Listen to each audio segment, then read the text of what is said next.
It's a song immediately recognisable from its first few chords, known across the world and across generations. So bye, bye, Miss American Pie. Drove my Chevy to the levee, but the levee was dry. Them good old boys are drinking whiskey and rye and singing, this'll be the day that I die. This'll be the day that I die. The Day the Music Died is a new documentary on Paramount Plus telling the full story behind Don McLean's American Pie. And we have the musical genius himself joining us now from Palm Springs. Welcome, Don. It's great to chat to you. Well, it's nice to be talking to you. Thank you. And I'm glad you enjoyed what you saw of the documentary. Just incredible. When we think that this song was released 50 years ago and how much it's still widely loved and played, do you look back on that with some amazement yourself? Oh, are you kidding? I can't believe it. And but I was very careful, you know, whenever I'm writing anything, is to not make it dated, not use certain words, and not refer to certain things that are topical in songs. So in that sense, I was covering myself. But I thought that basically the year after American Pie came out that I would be completely finished. You know, this was a phenomenon. It was going to burn me. And I got enough money from it to buy a little house, and that's where I lived for the next 20 years. But that didn't happen. You know, I ended up touring the world over and over throughout those years and making many more albums and having some more hits. And so, you know, it was quite a healthy situation. Not as crazy as those couple of years around the release of that album and song, though. And I was glad about that. I really wasn't cut out to be in that kind of a maelstrom all the time. People have tried over the years so much to interpret each and every line and put their own spin on things and try to figure out what you're meaning. And I remember interviewing you in the past and asking you, what does American Pie mean? And you had a glib but funny answer. You always said, oh, man, I never have to work again. But now we get to the real meaning of the song and the thought you put into every line, and it's just incredible. Well, you know, Garth Brooks, I think his story is very interesting and how he perceives the song and the connection with the American people and with people in general, because very few artists have connected with the population like Garth has. And he's very bright and very insightful, and he said some very good things in the movie.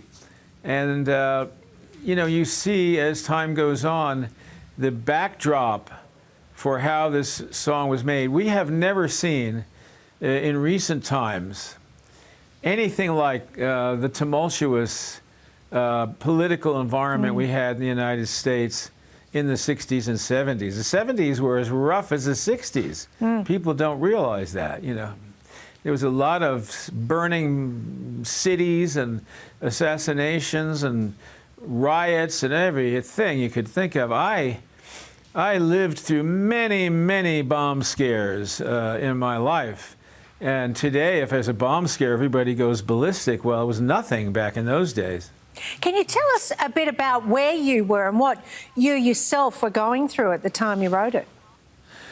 In my life, I was attempting to stay out of the Army because I didn't want to go to Vietnam and kill somebody. I would have joined up in World War II, but I didn't want to go to Vietnam. I thought it was criminal, and still do.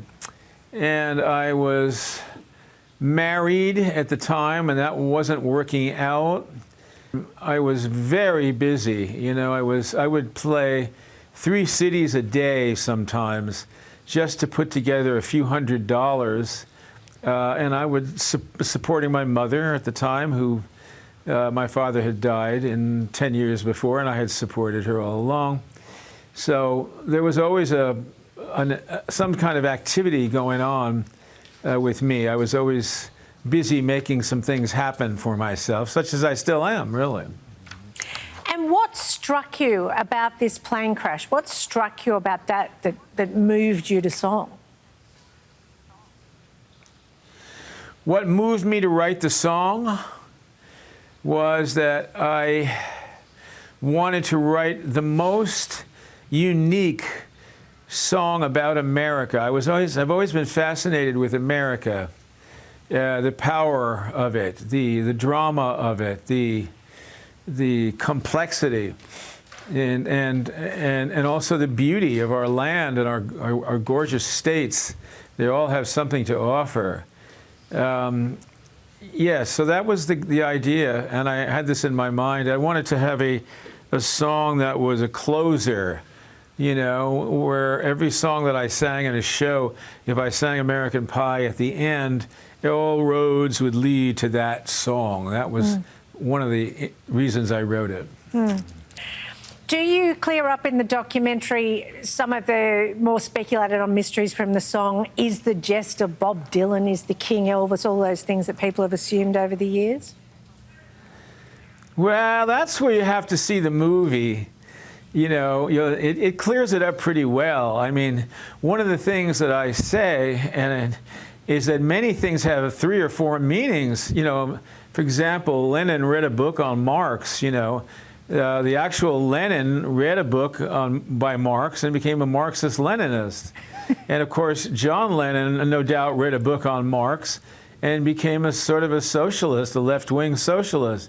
So when I write John Lennon's name, I use 2 N's in there, or 1 N, I forget which it is, so that I can have both of them in there at the same time. Now that's crazy. That's great. You know, but that was what was the kind of thing that was going through my mind. So Elvis, you know, was always called the king, and you know, he is called the king, but the king in American Pie has a thorny crown, and only Christ has a thorny crown. So, you know, the king is God, but yet Elvis is seen as a god, of course, you know. So, again, it's not something it's not a board game, you know. It's a and I talk about it really as much as I can in the movie. Yeah. No, it's great. Just quickly, there have been a lot of covers. Everyone from Madonna to the Brady Bunch has covered American Pie. Do you have a favourite? Not the Brady Bunch, I'll tell you that. I like Madonna's versions. I think Madonna is, you know, a very important artist who will be seen as, you know, a major, and she decided to go out and do this song. She doesn't do songs that she doesn't write. You know, and she made a really cool video of it, which you see all the time still. So that really helped the song a lot because it was sort of the millennium song back in the 2000s, you know. And that's when that list came out about the greatest songs of the 20th century, and it had American Pie's number 5 behind Somewhere Over the Rainbow and Respect and This Land Is Your Land.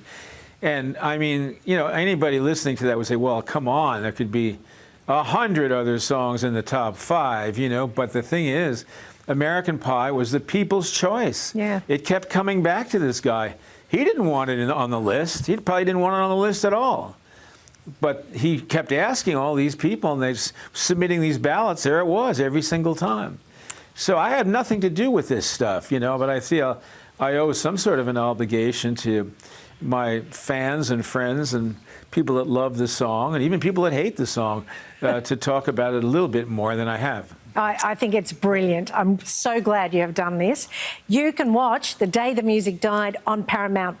Don McLean, thank you so much for chatting to us today.